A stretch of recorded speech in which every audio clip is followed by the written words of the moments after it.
Hello বন্ধুরা, নমস্কার। প্রত্যেক দিনের মতন মনিকা কিচেন বুলাতে চলে আসলাম।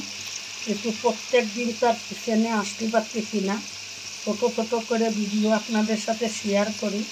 এই দেখুন, কর্তা মশাই আজকে খাসির মাংস নিয়ে এসছে, মটন।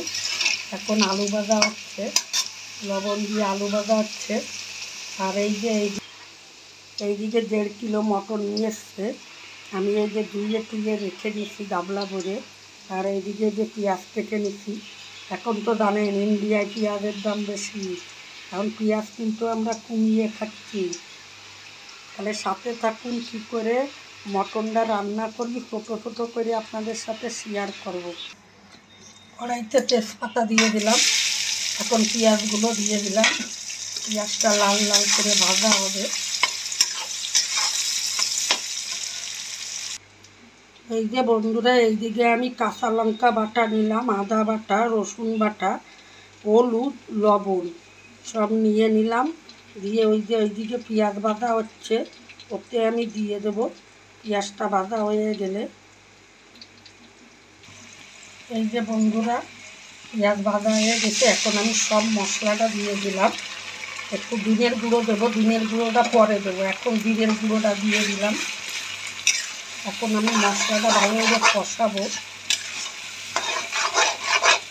আমার এর আগেও খাসির মাংস দিয়ে আসতো, অনেকদিন এখন খাসির মাংস খাওয়া হচ্ছে না। আজকে কর্তা মশাই নিয়ে আসলো, তাই আপনাদের সাথে শেয়ার করতেছি। এই যে বড় কড়াই বসিয়ে দিচ্ছি,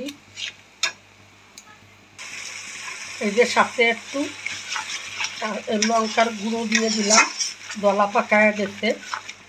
একসাথে লঙ্কার গুঁড়ো কিনে রাখলে বেশি দিন থাকলে লঙ্কার গুঁড়ো ডিব্বাই থেকে দলা পাকিয়ে যায়। এই যে বন্ধুরা, মশলা আমার কষানো হয়ে গেছে, তেল ছেড়ে দিচ্ছে। আমি এখন এর উপরে মাংসটা দিয়ে দেবো, খাসির মাংসটা দিয়ে দিলাম। এখন ভালোভাবে কষানো হবে।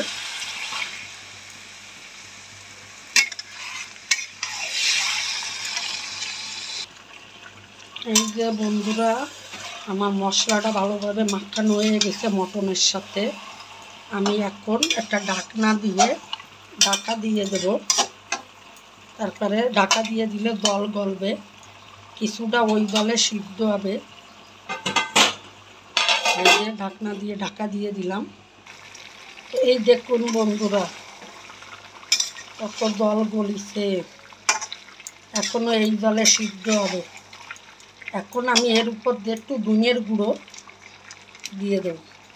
আমি জিরের গুঁড়ো কম দিই খাসির মাংসয়, ধনিয়ার গুঁড়োটা বেশি দিই। খাসির মাংসয় আমি জিরের গুঁড়ো একটু কম দিয়ে ধনিয়ার গুঁড়োটা বেশি দিয়ে রান্না করি, খেতে হেবি স্বাদ হয়। এখন আবার একটু ঢাকা দিয়ে দেব। এই যে আমার কষানো হয়ে গেছে, তেল ছেড়ে দিতে দেখুন, পুরো জল টেনে একদম কষা করে ফেলেছি।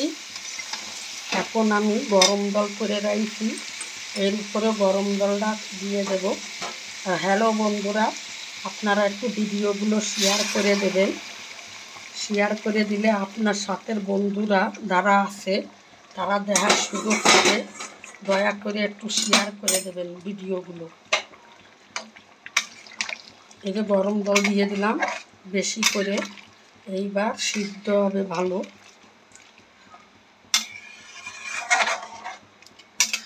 বেশি করে গরম জল দিয়ে দিলাম। খাসির মাংস তো সিদ্ধ হতে টাইম লাগে, জলও বেশি লাগে।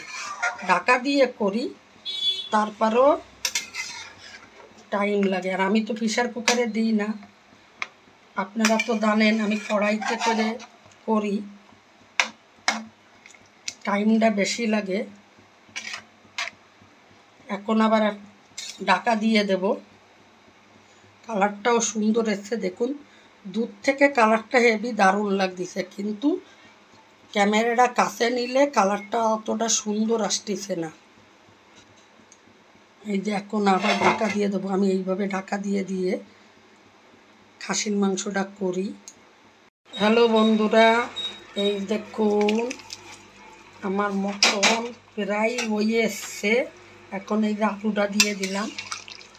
আলুটা এখন যদি না দিই তাহলে সিদ্ধ হবে না, এই কারণের জন্য এখন আলুটা দিয়ে দিলাম। আলুটা দিয়ে আবার একটু ঢাকা দিয়ে দেব। আর আপনাদের সাথে শেয়ার করতে ভুলে গেছি, আমি টমেটো দিইনি, একটু টমেটো সস দিছি। এই যে বন্ধুরা, আমার মটন হয়ে গেছে। দুটো 1 টাকা দামের গরম মশলা দিয়ে দিলাম। দিয়ে এই যে এখন মটন নামিয়ে ফেলবো। তাহলে সাথে থাকার জন্য সবাইরে থ্যাংক ইউ, ছোট বড় সবাইরে থ্যাংক ইউ। আর আমার ভিডিও দেখে ভালো লাগলে লাইক শেয়ার কমেন্ট করবেন। আর ফেসবুকে পেজ আছে, ওখানে ফলো করবেন। তাহলে দেখা হচ্ছে অন্য সময় অন্য কোনো ভিডিও নিয়ে। সাথে থাকার জন্য সবাইরে থ্যাংক ইউ, টাটা।